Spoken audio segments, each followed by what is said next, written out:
A flying car right off the bat. Cool way to start this movie. Doc Brown lands with two kids in his car, Marty McFly and his girlfriend Jennifer, telling them either pay for fuel or there's no more adventures. So they choose to get out of the car. Doc yells at them for not paying for fuel because he does in fact want to go on cool adventures with cool kids. Then backs away yelling, "Fuck you," before getting into his car and driving away. Marty and Jennifer immediately kiss once the old man leaves. Then Marty realizes his parents are watching them, so he stops. For now, Jennifer says she won't allow them to be watched.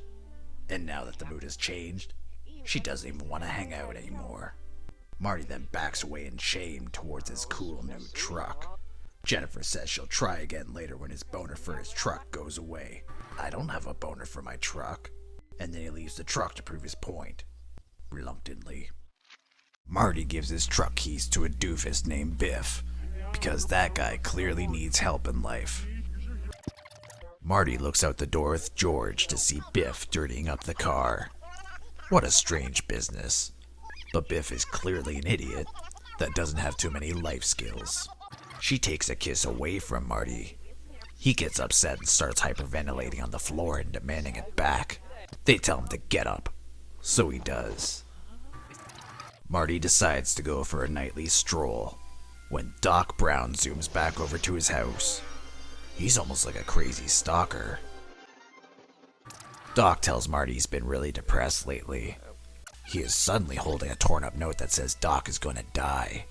Marty is shocked by the development and starts to cry, and Doc lays down in sadness. A van emerges from a booth to save this kind old man. An alternate Marty shows up to stop them. This other Marty gets out of the car and stares down these healers, telling them not to heal this old man. But they ignore him and do it anyways, because they are clearly heroes. Marty doesn't want to be associated with this crowd. He sees Doc's alternate time machine, then drives straight into the movie theater. Too slow for time travel.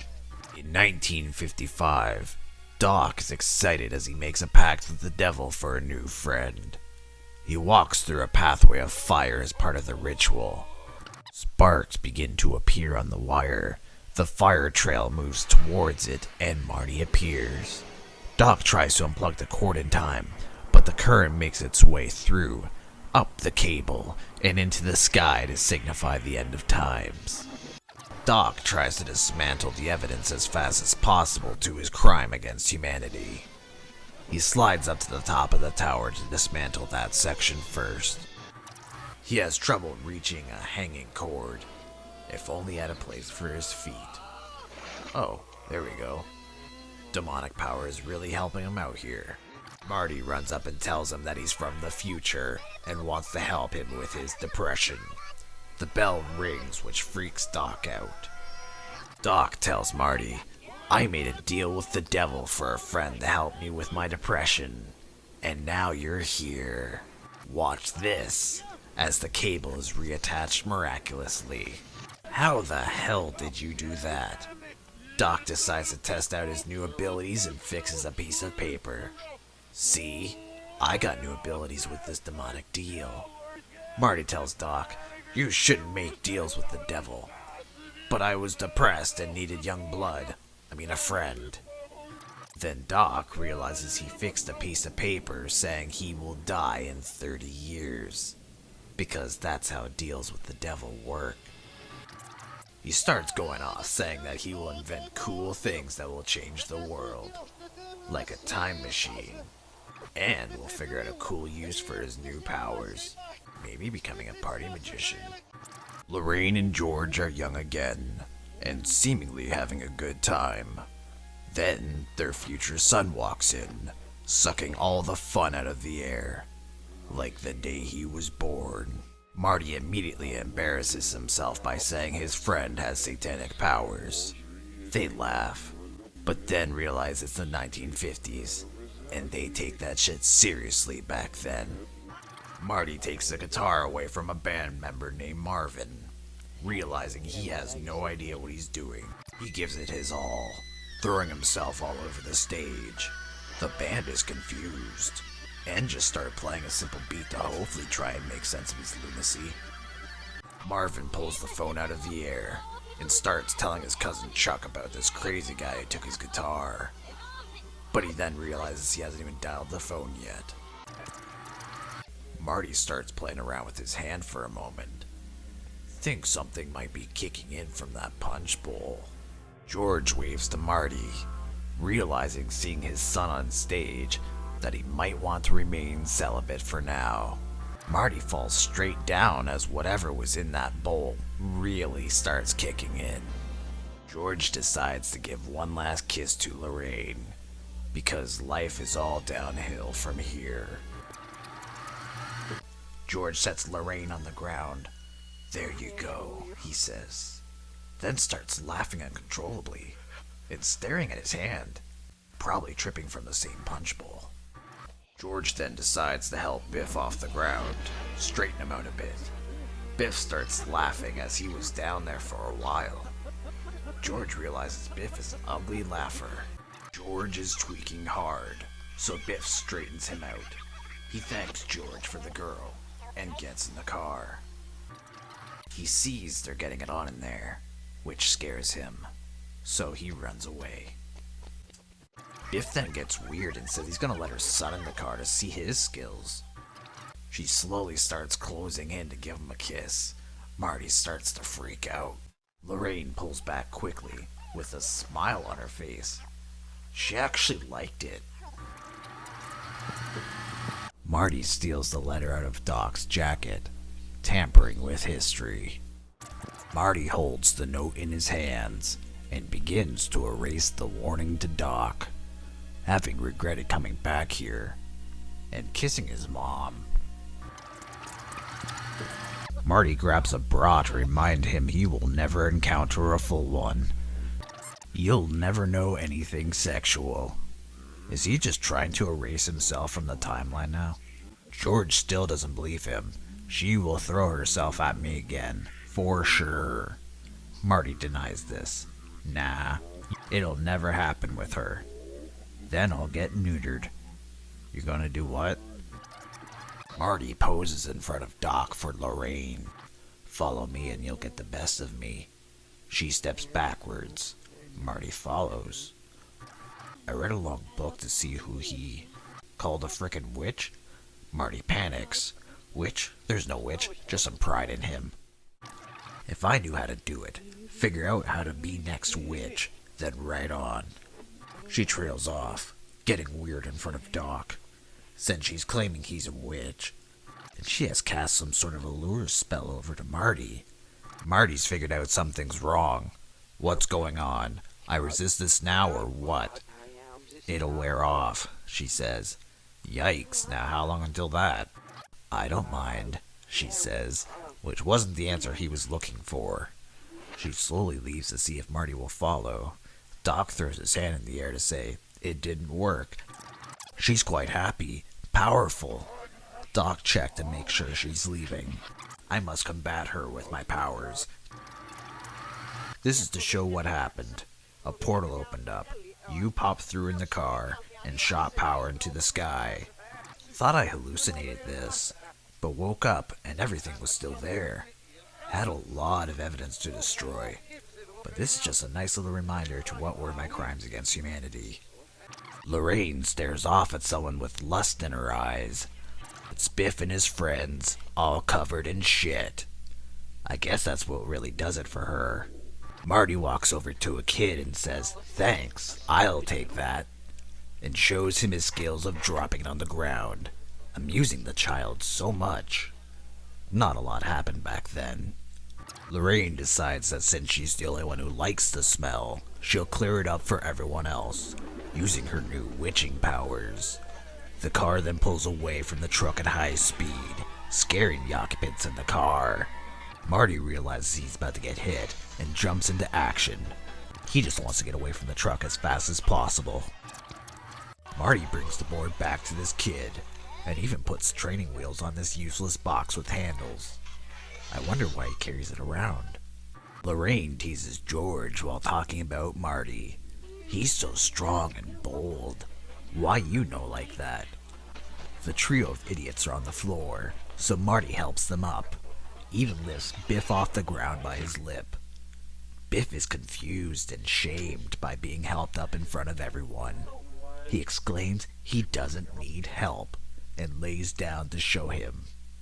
Marty then helps him up by his feet so no one would see. Because he knows Biff in 30 years. He knows he can't do it without help. I did it myself. Hey, I don't trip. So, yes, sex in a meadow? George realizes he shouldn't have said that part out loud. No. George walks away a defeated man. He feels like he's going to be sick, so he spits in someone's milkshake and smacks it away. Marty messes up his hair to ensure he will never seal the deal with Lorraine. Too bad she'll never be your wife. George loses it, calling himself pathetic, and he'll never be good enough. It appears Marty's plan to not be born is working. He thinks he can figure a way to get Lorraine after some rest, so he then runs away like a crazy loon to go for a nap. Marty is helping George fall asleep the only way he knows how, fulfilling a fantasy. He stands over George and blares horrifying sounds into his ears, scaring him into unconsciousness, properly putting George to rest with some classic Halen Van Edward. Biff approaches Marty and embraces him, staring deep into his eyes. I want to thank you for picking me up by my shoes. Biff looks up to realize Principal Strickland is staring at him, so Biff fixes Marty's shirt to make it look like he wasn't doing anything weird. He messes with Biff's shirt. See? Now you're off, so quit being so damn messy. He then thrusts him towards his own mother. Biff tries to steal the deal. I'm yours. I'm yours. George points his finger at him and utters, fib, because George still believes he's the one for her. It'll play out. I'll hide in her room, have heavy phone sex. Only on this evening, I reached the fact. I had no idea we were right here. Nope. Last night, you hero. You're a realistic guy. No one knows how emotional I get when you play with a fiddle. Ooh. Zero scenario they know I get beaten with a banana. Oh, no, no, no, no. You didn't mean that, right? George stares off into the distance, avoiding the question. Then Marty has a change of heart about his dad, 'cause he really needs someone right now. Nail her. He sees Marty watching TV. Snowy in that little tube show. Marty doesn't know how to tell him that it's just the TV static, not snow. Hey, how about a big hug? Clearly not cluing in he can't hug the man in the TV. Hey, what's that? He's pickled. He needs my help. Not realizing he can't go help the man on the TV from having too much to drink. Here we go. Sit alone, make mud. Wait a minute, is he announcing he's leaving to go take a shit? Doc stands and stares at Marty. He's not allowed back in after what he did to that toilet. Oh, it didn't make you barf, but I know it was sick. Shoot, let me back in, Big Daddy. I know it stinks, but I'll clean it up. I'll even clean the bowl. It made me furious. 8 hours in there, still wouldn't get the smell out. It's so bad we're going up here to escape that smell. Marty admits he'd like a mind wipe. Doc thinks that he's overreacting and doesn't need to resort to that. Marty starts telling the story of him and his mom in the car. The mother of these children tried to create them with me. Imagine what those kids would look like. Doc stares off into space in shock of the thought. Doc gets his headpiece on to begin the project. Doc tells him how sorry he is for what had happened to him. Time to suck out the memories. He then gets some very bad images in his mind of Marty's thoughts, which leads to discomfort. Help? You got a lot more going on with her than I realized. It's sick. Doc starts to turn off the machine. Bye. Doc just kicks him out of the house. assuming he saw way more than he wanted to in Marty's mind. Marty has nowhere to go, but now he's feeling drawn to something. It was Lorraine who was calling out to Marty. Her father, Sam, says that Lorraine has been staring at that door for 20 minutes so far. They are surprised when Marty just happens to walk in. Thought I'd stop in for some dinner. Lorraine quickly grabs his legs to silence him. This is my friend I've been telling you about. He's the best man I've ever known. It's like Marty and me share the same DNA. That means you'd be family. Yeah, and doing someone in the family is wrong, right? Lorraine uses her powerful gaze to draw Marty in, to break him. Or maybe it'll be alright. I heard you. Marty is frightened. What's the matter? Me swinging at you? No, as a matter of fact, I'll dress up like this guy, and then you can try.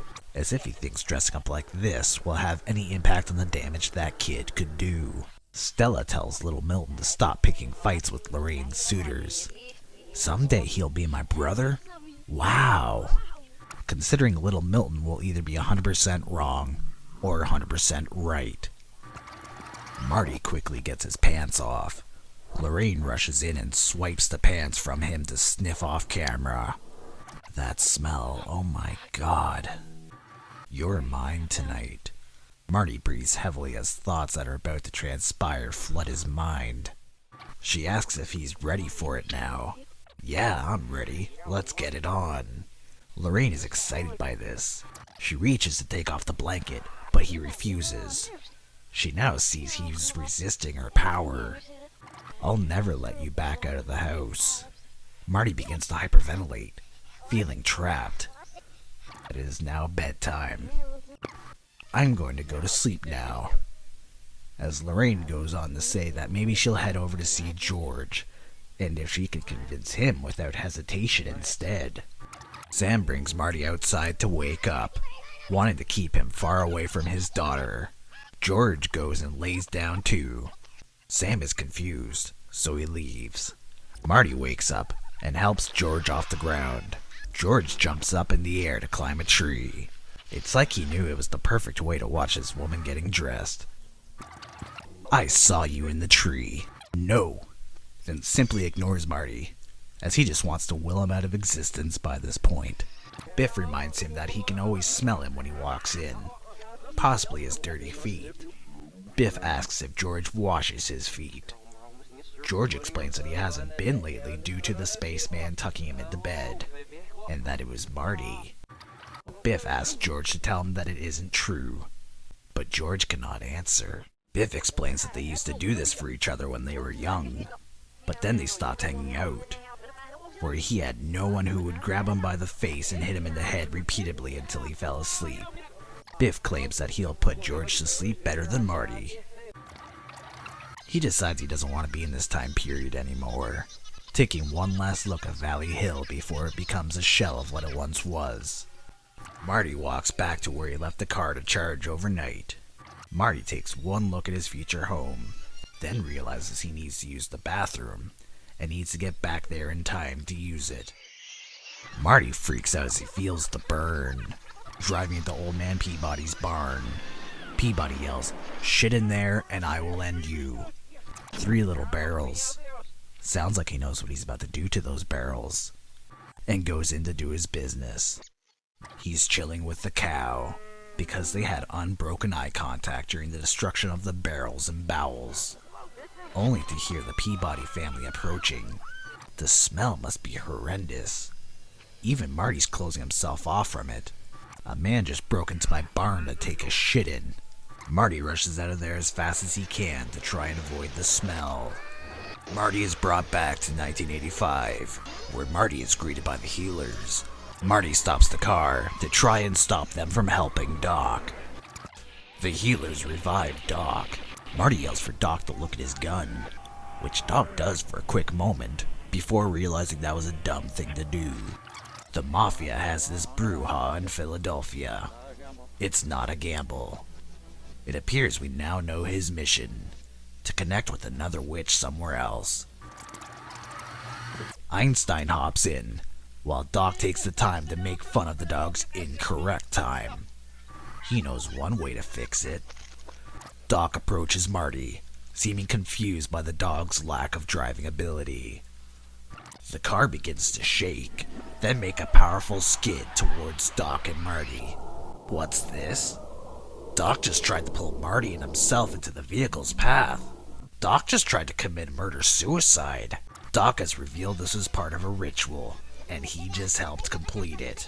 The world will begin to combust in flames, and he will control the chaos. Marty realizes the coming danger, and can see powerful energies within the wall of fire. Doc celebrates the magic and fire, like a true anarchist. The fire rushes beneath their feet, revealing Einstein in the car, traveling back to this moment. There was one thing achieved here. Doc fixed Einstein's timer to the correct time. Marty's getting all the evidence down for Doc's eventual incarceration at the insane asylum. Doc then says he wants the tapes back before he goes. Marty says that he'll take them with him. He expects nothing more from his hero. Marty is shocked. He steps back, while Doc has the clear look on his face that he shouldn't have made that awkward. He gets inside his pre-hotboxed car, then decides to get high instead of taking care of that traveling he planned on earlier. Marty picks up his phone, clearly has a contact high, munches as he talks to Doc on the phone, who is tripping out currently because now he can't get out of the car, and he is way too high for this. But Marty just says, "Not it," and hangs up the phone. George is laughing like an idiot at the TV. Everyone looks so different now.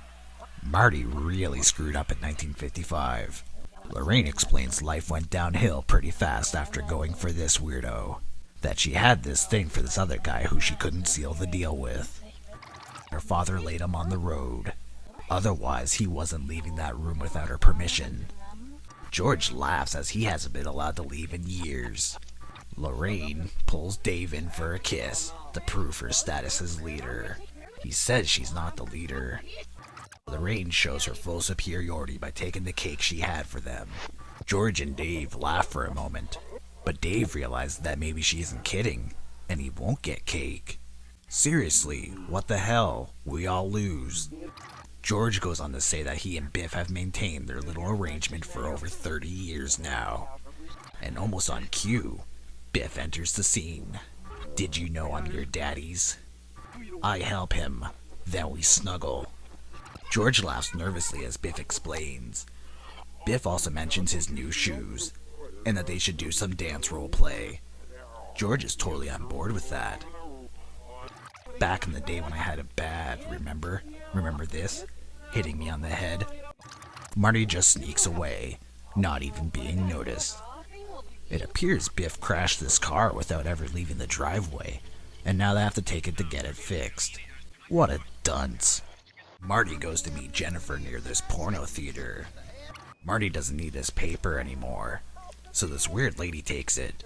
The lady begins going off about how she lives up in the clock tower with her cats and that they need a place to piss. Definitely a crazy cat lady if she's buying paper instead of kitty litter. Marty suggests they go lay down somewhere later. Maybe lay down some sleeping bags in the back of his truck. She immediately shoots down the idea, knowing he's only thinking of the truck again. He denies this, but chances are he's lying again. He admits that once the thought of the truck enters his head, he just gets so excited he doesn't know what to do with it. Jennifer asks to see if this gets him excited, and she turns his head towards these ladies and their colorful booties. He admits he has a lot nicer things in his head. Marty makes his way to Doc's place. The moment he gets in, he calls Doc. "I'm still in my car. I'm losing my buzz. Can you help me out?" Marty tries to dodge the question, but Doc insists. So Marty confirms with Doc that he'll go get him. Instead, Marty grabs his guitar after hearing this rhythmic tone. He sees the speakers broken, but some magic is seen occurring, so Marty braces himself for whatever is coming next. Marty's wish to play his guitar on this amp is granted, as it fixes itself. Looks like Marty has some magic from his mother after all. We get clear sequel bait here with clocks, symbolizing that Doc is waiting for Marty to come and get him. But Marty forgets, leaving Doc to become more unhinged. Next time on Future the Two Back. They should have worked harder on that title. Thank you for watching. If you haven't already, like this video, subscribe to the channel, ring that bell for notifications for future episodes, and don't forget to share with your friends. If you like what you just saw, then perhaps you want to see more.